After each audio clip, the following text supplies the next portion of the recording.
Raven Darkholme, Mystique. First appearance, Miss Marvel, number 16, in April of 1978. Anyway, hey guys, you know who it is, what's going on, when it's happening, where it's at, and why we're here today. How you doing? It is I, the sublime, magnificent, big ugly himself, Omari feogrande on YouTube, and we're back with another episode of the Whatever We Want podcast. Actually, it's an episode of the Whatever I Want podcast. As you see, I am not joined by my co-host, the man, the myth, the legend, the actor, the rapper, he who bears watching Superjaz. At least not today. New year, just me. Whatever I want. That's what I'm talking about. I will not lead the conversation. The conversation will lead me, and I will let these chips fall where they may, like we usually do on Wednesday. I know it's not Wednesday. However, we got it up this week. There's been a little bit of a thing with schedules. That's on me. I did a lot of traveling in December. I ended up messing up the schedules and stuff. Anyway, I'm here, and this is what we're talking about today. If you're wondering why I started talking about X-Men, you're like, what the hell did this guy just start talking about Raven? It's a little thing we've been doing where we start with an alphabetical order thing, usually a topic one of us does. Jazz started it with movie titles. I switched it over to song lyrics. He responded with wrestling quotes. Now I'm doing X-Men characters. But X-Men characters are just by themselves too easy. So, because everyone knows all the fucking real names. So I did real names. Then I did the real names and first appearance. So I figured that'd be more of a, I think, as far as the real names of these characters, I'm not doing any ones that I don't know. Now, I know I said Mystique was too easy. I said Remy was too easy because everyone knows those. How about Rusty Collins, huh? You know who that is? Fire Fist? Some random dude Scott and Jean or Scott and the others saved in X Factor? I don't think you did. He was referenced, however, in the Deadpool movie, so you might know who Rusty Collins is. I'm not sure if they called him Collins, but pretty sure that's what they decided to go with, a different version of that character in Deadpool 2. Anyway, I'm getting sidetracked. Am I? No, the conversation leading me. And since I started talking about Marvel, I'm going to continue talking about Marvel, because you know what I did this past Christmas season in my travels while I was on the road? I caught up on the MCU. That's right. I caught up on the MCU, so with the exception of Wakanda Forever, I still need to watch that. Now, I watched some things that I hadn't seen. I hadn't seen all of Moon Knight, so I finished that, and I'll start with that. Moon Knight. Spoilers, by the way, for people. I'm telling you right now. If I mention them, there's your warning for MCU stuff. If I mention the name, just expect me to possibly spoil it while I tell you how I feel about that series. Moon Knight.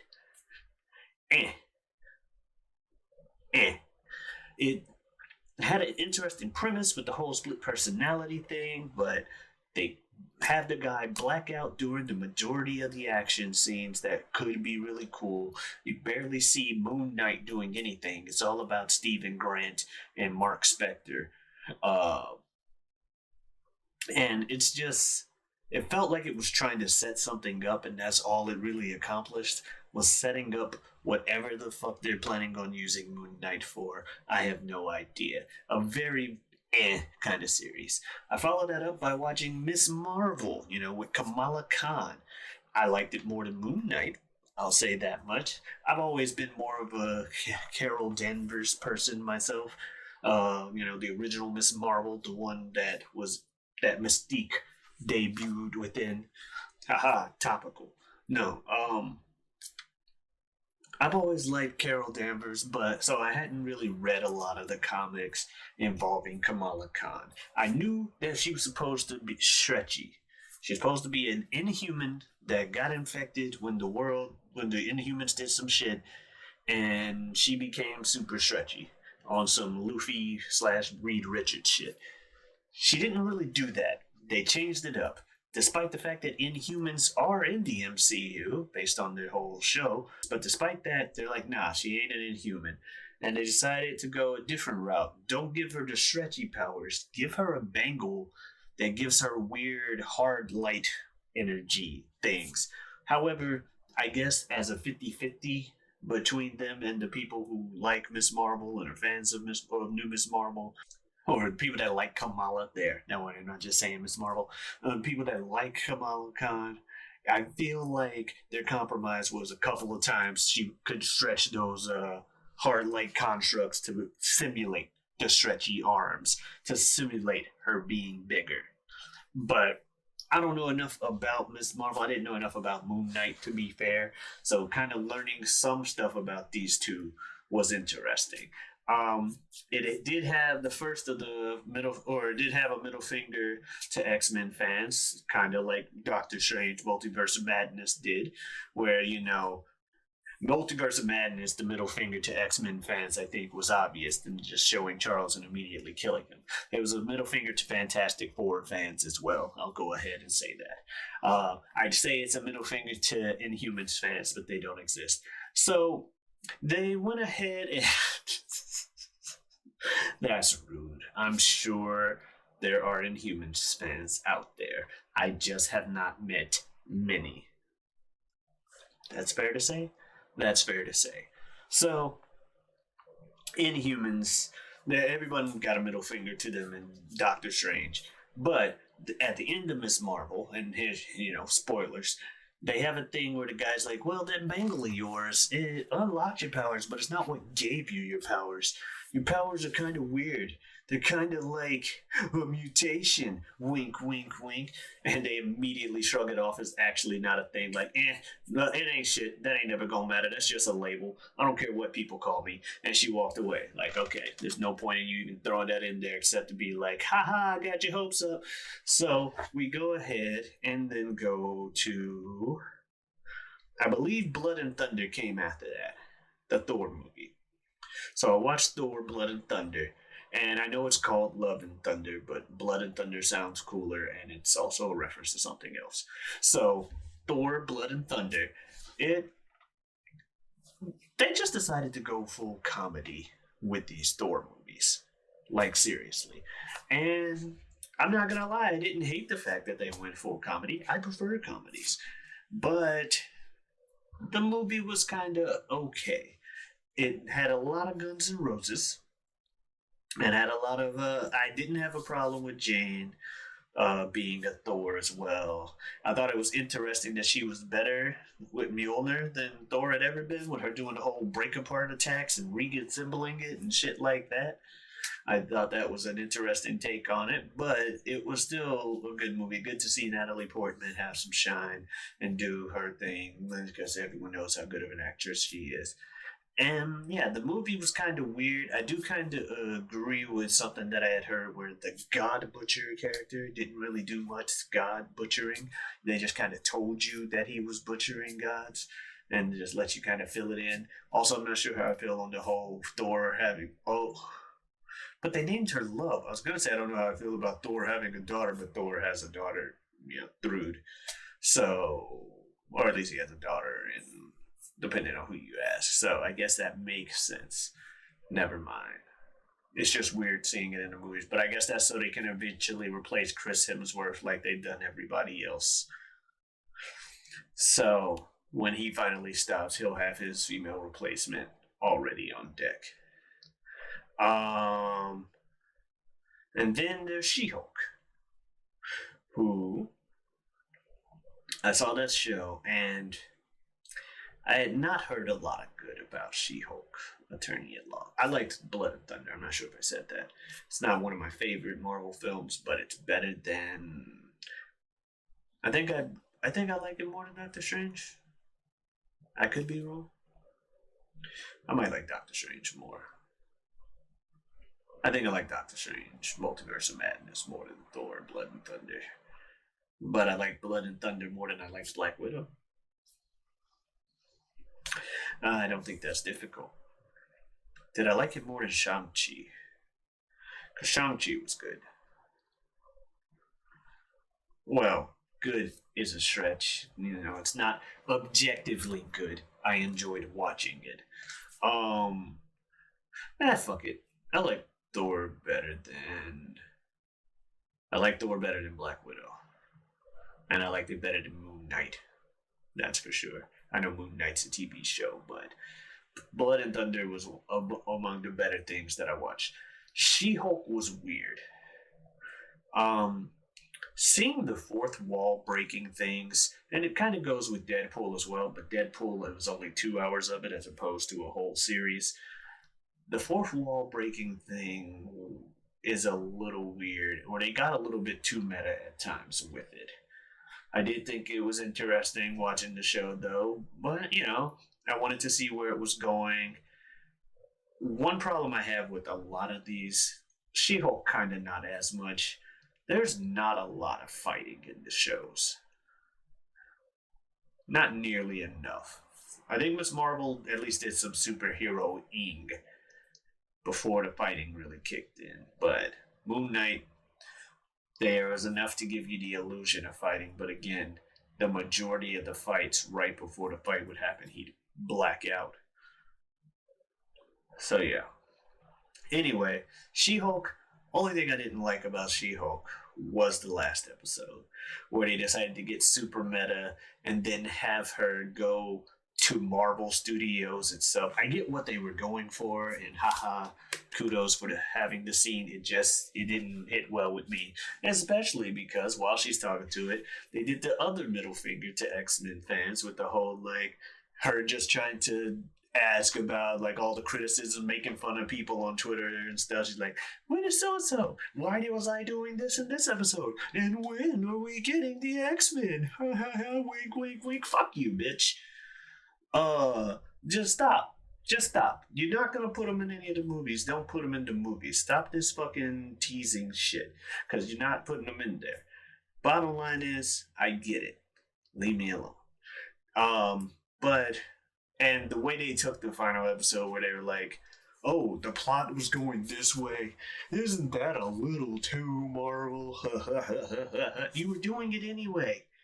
And you're going to do it with the next show and the show after that, because that's what you do, Marvel. And it's the comics, and that's what people read. I'm not saying that you should do it. I'm just saying I'm not surprised when you do. And I'm not going to sit here and complain as long as this time you do it. It's interesting, or it's slightly, it's interesting enough.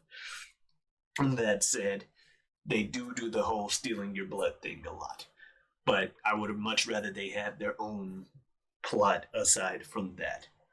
Also, them trying to make Jennifer Walters out to be like a depressed mid-30s when she's not in She-Hulk form was an interesting take. But I don't know enough about She-Hulk. Maybe that's how she is normally. Overall, though, show was an enjoyable watch. I thought it was a different take on Abomination. But they also just wanted to do a lot of social commentary with it, and you can't really hate on them. Marvel loves its social commentary, and X-Men. I'm an X-Men fan, and that's all social commentary is about racism. So that's that. So MCU, I enjoyed it. If I had to put them in order of the four things that I watched, it'd probably be Blood and Thunder, She-Hulk, Miss Marvel, Moon Knight.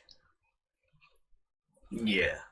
I still need to watch Wakanda Forever, and I'll get around to it whenever it's on Disney Plus. Now, what else have we been talking about? Let's change topics from Marvel. We'll go from one thing I really like to another thing I like. God of War Ragnarok is out. I've beaten it. I platinum trophied it, meaning I got all the trophies. I played the shit out of that game. I didn't even do that with the previous one, primarily because Ragnarok doesn't require you to beat it on the hardest difficulty to get the trophy to get a trophy this time. If you're beating it on the hardest difficulty, that's just for bragging rights, and I ain't here to brag. I'm just happy. I'm just saying I played the shit out of the game. That's the only reason I'm saying about the platinum trophy, because it's literally just oh hey, you 100% it whatever we had initially. Good for you, and that's all. I enjoyed it. Kratos and everybody's stuff. Now clearly, I am in the minority when it comes to people who enjoyed this game. Because it didn't get bodied at the awards. Chris Judge won an award. I think the soundtrack stole an award. As much the soundtrack's good, but I don't think it deserves the best soundtrack of the year. And there was one other award they won, but aside from that, they got bodied by Elden Ring, like in Game of the Year. So when it comes to games that I like, I enjoyed it, and one of the things I liked is Christopher Judge's performance. I thought it was messed up that they made Boyd go up against him in the same category because there was no way Sonny was gonna win that against Christopher Judge, even if Sonny did a better job. The He didn't, but even if he had, people would have just focused on the phenomenal job Christopher Judge did, and Christopher Judge was Kratos. So people would just focus and empathize with that a lot more than they would Atreus, because Atreus is, annoying little early teen in this game, because of course he is. He was a little shit in the previous one. I'm not surprised that he's a little shit now. Um, he's cool. I like Atreus, don't get me wrong, but he had his moments where it's like, yeah, this is why you don't have kids. But he both did a great job. But when it comes to the game that people actually liked, turns out that was Elden Ring. Elden Ring won Game of the Year. I don't really have a complaint about it. I told people before, I told Superjaz when he added me at a tweet in April about what's the game of the year, and I said, oh, that's for me. That's God of War Ragnarok. Before it even comes out, my bias is not gonna let anything else be better than that. And I didn't play enough games in the first place, but yeah, God of War Ragnarok's my personal game of the year. But I usually like things that appeal to me as opposed to what is objectively better. Clearly, Elden Ring is objectively the better game, as the people have spoken. But I don't play Elden Ring. I don't play Souls games. However, I will say in that tweet, I was like, God of War is going to be it for me. It would have to be the worst game ever for it to not be Game of the Year for me. And I'm like, that said, objectively, it'll probably be Elden Ring. And then sure enough, it ended up being Elden Ring by a fucking landslide. People love Elden Ring, and I don't blame them. I can't play Souls games. Those shit's too hard. I don't like the idea of the first boss or first enemy I come across in the game beating me for 3 hours until I can finally play. Like, if that's like a final boss or an optional boss, okay, that makes sense. But the first thing you come across is like, hey, what's up? Hope you're ready to die 100 times. I'm not. I'm just not. So, but I can watch other people play the games and stuff that are better than me. I can get the fact that I understand the idea of the challenge and standing up to the challenge and taking down the challenge, but it ain't for me. Um, but Elden Ring bodied it, and then they had that little kid show up at the end. Oh, yes, I'd like to give a shout out to Bill Clinton. Just like, what? Okay. Sure, he snuck his way on stage. That's not a good look for your security, but you do what you do. But yeah, God of War Ragnarok, fantastic game. Um, After that, I'm gonna go ahead. We'll go ahead and shift topics. I think I've said it. I probably mentioned Ragnarok before today on the thing. Um, what's next? Oh, serious. No, I'll get serious for a moment. Let's talk about football. Shout outs to the Bills player Hamlin, who got injured. Damar Hamlin, who got injured in the previous game earlier this week in the Bills game. He seems like he's getting better, so that's always good news to hear. Okay, I prioritized him. We're happy that he's safe. That out of the way, and that said, because I don't really have a lot to say about it, except glad to hear dude didn't pass out or pass away on the field. That said, the Panthers are a terrible team. Uh, they got bodied last weekend by number 12. They had a shot to make it to the playoffs, but they decided to let number 12, the asshole in Tampa, if you don't know who I'm talking about, they decided to let him throw for like 500 yards and get humiliated. It's like, boom. only chance left of getting into the playoffs. Somehow, with your shitty season, you have a chance to win the division. Just beat the 45-year-old man and his receivers that drop every pass that he throws to him. Oh no, he let him throw for 600 yards and you lose by like 20. Okay, whatever. Fuck out of my face. Sam Darnold, get off the team. They didn't lose by 20, but they did. It was an ass whooping. It wasn't close. It was definitely close. It was definitely worse than the score made it look. Especially because Darnold, I think, fumbled twice and threw an interception and just played like Sam Darnold. I've said it before. I'll say it again. When you're a jet all the way. So, whatever. It's looking like Tepper, the owner of the Panthers, won't keep Wilkes, at least at the moment, according to rumors. He may look at Jim Harbaugh. I doubt it. I doubt Jim Harbaugh would want to come to Carolina. That'd be cool. I like Jim Harbaugh. I'm also kind of okay with Wilkes, considering him being an interim coach and he technically got the team in a chance after the shitty start we had. He gave us to a point where they had the chance to make it to the playoffs. So Steve Wilkes do I feel like he's earned the chance to at least get like a 1-year contract, see what he can do with a team of his own building? Sure. Will it happen? Doesn't look like it. So we'll see. We'll see. Apparently, I saw on Twitter right before I got out here, there's a rumor spreading that the Dolphins owner might fire McDaniels if they miss the playoffs. And I'm like, if they do, that's the dumbest thing I've ever heard in my life. Well, it's not really. There's been dumber. But one of the dumber things this season. In a season that makes no sense and will continue not making sense. But we're going to the playoffs, and unfortunately, I think the only team that can keep worst case scenario can keep one of the worst case scenarios for me going to the Super Bowl that has been eliminated. The only team that's been eliminated that I would hate being in the Super Bowl is the LA Rams. So yay, they're out. I'm pretty sure. Fuck them.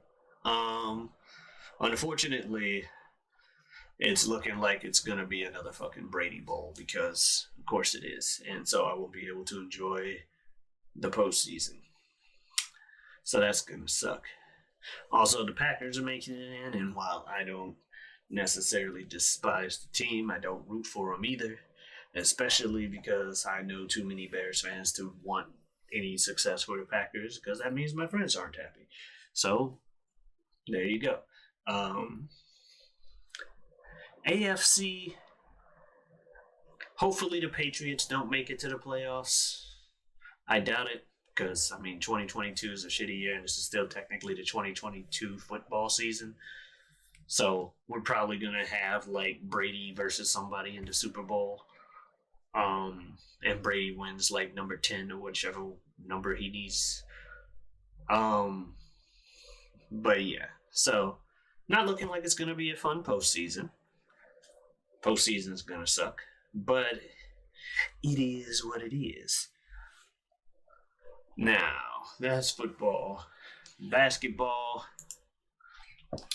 I like rooting for LeBron James. He's been playing ridiculous, at least in the most recent games. I think someone said they were joking around on ESPN the other day saying the man's averaging 45 since turning 38. That's ridiculous. And before you people get on there, Brian sexual. No. Michael Jordan's still the GOAT. Calm down. I'm not saying anything about that. I'm saying LeBron's my favorite player that I'm watching today. But obviously, Michael Jordan has more championships, blah, blah, blah. I'm not even getting into that. I'm not going to sit out here and discredit any of those older players. I just want to be able to enjoy what I can see nowadays and comprehend. Could I watch Michael Jordan when I was a kid? Yes. Did I, personally, really understand a damn thing going on? No.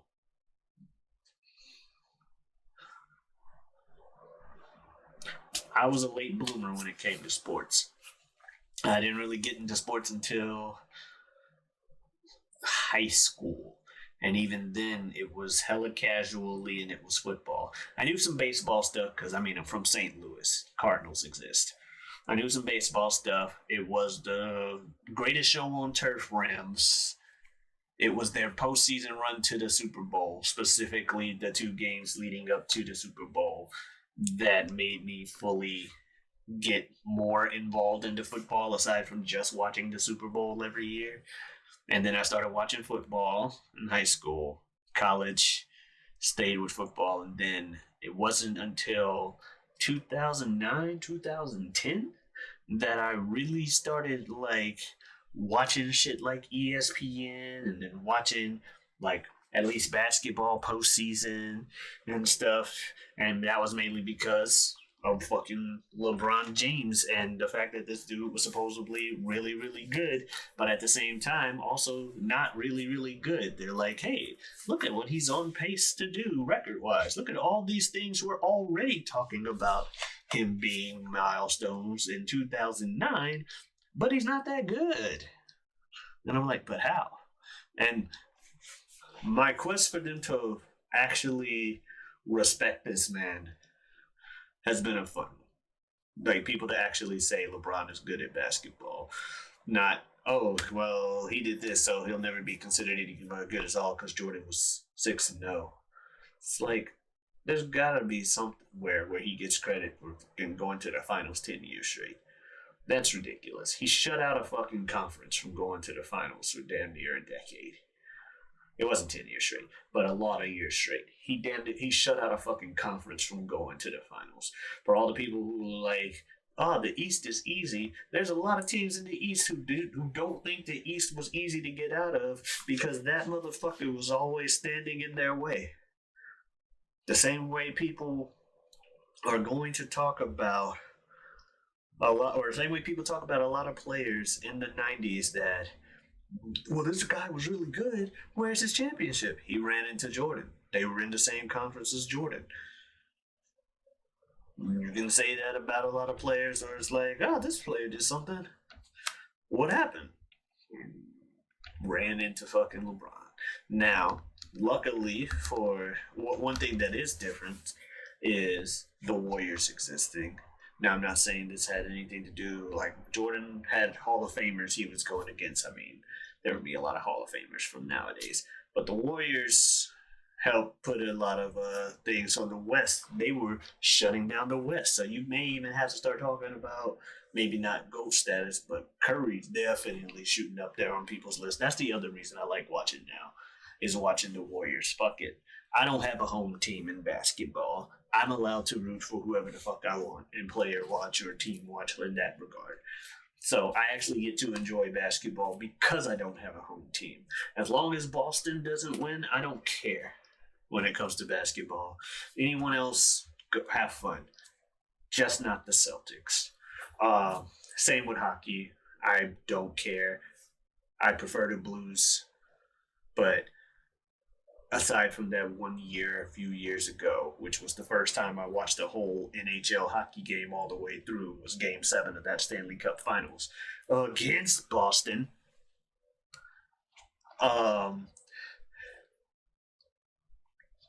Against Boston. We, shit, what the hell? I can't think. Aside from that, that's the only game I watched.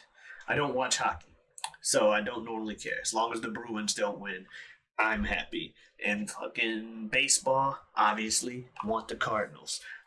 I prefer it if it's not the Cubs. They finally got to win, so I can not have to feel bad that they ain't did it in 108 years. I can be like, okay, it happened. Cool. Now, I prefer if you don't, but if you do, I mean, the city needs something. The city needs something. So they can have their team winning baseball. I would just strongly prefer if it was the Cardinals representing the NL as opposed to them. And aside from that, as long as it's not the Red Sox, I don't care. The Houston assholes are kind of annoying, but as long as it's not the Red Sox, I'd rather Houston every year than the Red Sox ever again. But that's just me and sports. Obviously, football, I don't like the Patriots. Actually, football has the most teams that I don't like. because I don't like the Patriots, obviously. I don't like the Buccaneers or Patriots South as it is right now. Um, but that's a temporary thing. I don't think the Buccaneer hate's gonna be forever, unless I just really get into this whole Panthers fandom and start hating division rivals. But right now, I just don't like them because of number 12 and number 85, whatever number Gronk is when they inevitably re-sign him again for the postseason. Um, I also hate the Los Angeles Rams. Hate them more than the Bucks. The Patriots and Rams is pretty much forever. And other teams that I would prefer if they don't win, just because my life would be easier overall, is the Packers. Or the I almost ended up rooting for the Chiefs, and having been born in Missouri, that should have been the choice I made when the Rams left. I think I would actually be able to be like, my team's winning. However, I also shouldn't root for the Chiefs out of respect for some friends of mine here as well, so I don't. But yeah, also, I'm stuck with the Panthers. I oppose the Panthers, and I ain't some little bitch that just walks away when his team is bad and just fair weathers. I'm a Panthers fan. I'm stuck with them now, unless Brady joins, in which case I will immediately renounce my fucking Panthers fandom. Not that they would give a damn. They got my money, but yeah, I would pick a new team at that point. If Brady joins the fucking Panthers. Um, but yeah, because I refuse to root for Tom Brady. Essentially, the man don't need, and not that he gives a damn. But that man don't need me rooting for him. Literally everyone else in the country does. I've never had a bad thing happen to him once. So what's he need people rooting for him for? What is he an underdog at? Nothing. Anyway, that's gonna be it. I don't need to take the whole hour or even 45 minutes. I wanted to get some stuff off my chest. Fuck the Patriots. The New England Patriots. Fuck that team. Anyway, if you want to see more of me, you can find me elsewhere. Obviously, you can find me here every week. We're gonna get back to being every Wednesday. You can also find me elsewhere YouTube on the channel feogrande. That is Feo Grande. You can also find me on Twitter and Twitch at Giotavi. That is Giotavi. Come on in, stop on by.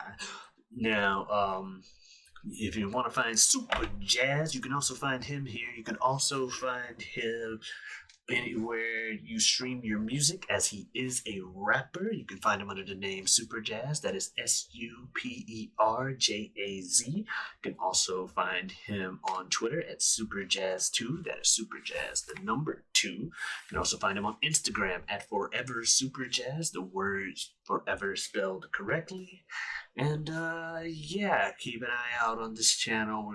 We obviously didn't have it at the beginning of the year. Again, schedule conflicts with the recording and everything, so we didn't do first Sunday. However, we do like talking about wrestling a lot on this channel. We usually do it on the first Sunday of each month, which we should be doing again come February, should everything get back, should the ship get righted as it needs to be. But anyway, we'll see you next week. Back to a regularly scheduled program. And if it ain't we, it'll be me. Like I said, new year, just me. If you didn't hear me say it earlier, I'm saying it now. And what am I going to talk about? What are we going to talk about? Well, I'll tell you what we're going to talk about. Whatever we want. Adiosness.